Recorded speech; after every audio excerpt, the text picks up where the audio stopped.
Hello नमस्ते, मैं हूँ उषा लोकगीत में स्वागत करती हूँ। तो आज मैं एक दिवाली स्पेशल दिवाली गीत गाने जा रही हूँ, तो आप लोग पूरा सुनिएगा, फुल वॉच कीजिएगा। और ये दिवाली गीत है पति पत्नी का लोकझोंक। तो पत्नी का पति परदेश है, तो अभी इस गीत के माध्यम से सुनिएगा। बहुत अच्छा, बहुत प्यारा सा है।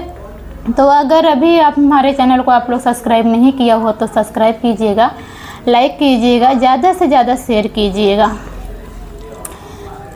ट्रेनिया के लेता तो ही टिकट कटाई, कैसे अकेले घरा दिया न जलाई। ट्रेनिया के लेता तो टिकट कटाई, कैसे अकेले घरा दिया न जलाई।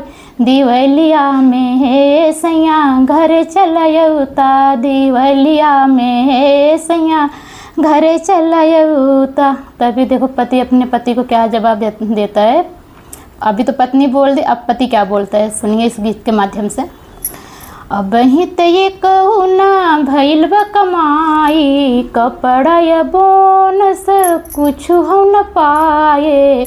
अब ही तो ये कहू ना भइल बा कमाई, कपड़ा या बोनस कुछ हो न पाए। दिवलिया में हमें कैसे घर चलाई, दिवलिया में हमें कैसे घर चलाई। तब अब देखो अभी पत्नी अपने पति को क्या बोल रही है, क्या जवाब दे रही है।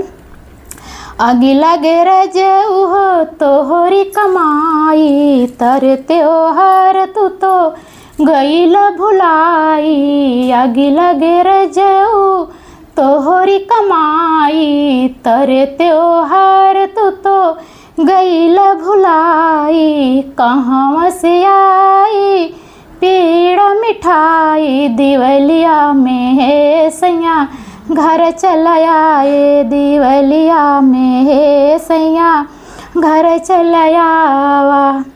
तब पति बोल रहा अपनी पत्नी को, भेजता ने खर्चा बर्चा काम ला चलाई। लड़िका के संग लीहू दिया न जलाई, भेजता ने खर्चा बर्चा काम ला चलाई। लड़िका के संग लीहू दिया न जलाई। खर्चा के आफत मुड़वा पे बाटे, खर्चा के आफत मुड़वा पे बाट।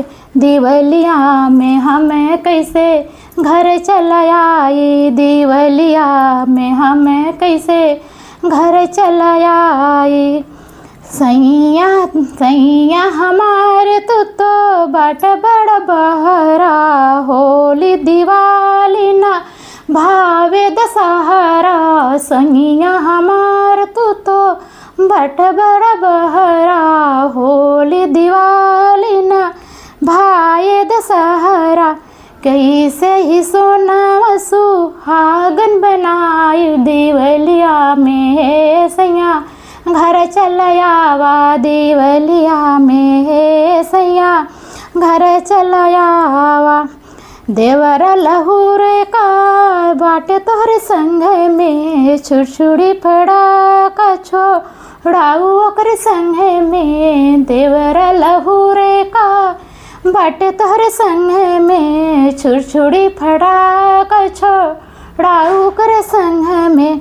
टेंशन में बीती बा जिंदगी बिताइल बा, टेंशन में बाटी जिंदगी बिताई। दिवलिया में हमें कैसे घर चलाई, दिवलिया में हमें कैसे घर चलाई। दिवलिया में हमें कैसे घर चलाई।